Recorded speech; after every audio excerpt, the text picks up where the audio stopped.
Na usimkatae kijana kwa sababu hana kitu. Hakuna ajuaye mbele yake. Nyuma yake tunaijua, lakini mbele yake hatuijui. Mungu anaweza badilisha watu. We mwenyewe miaka 10 iliyopita hukuwa hivyo, Mungu amekubadilisha.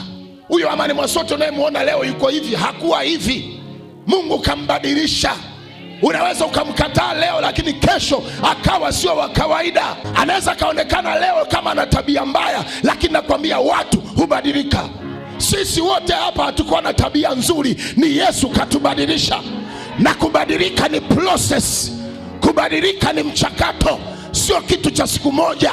Vijana wa kike na wa kiume, sikilizeni maneno ya mchungaji wenu.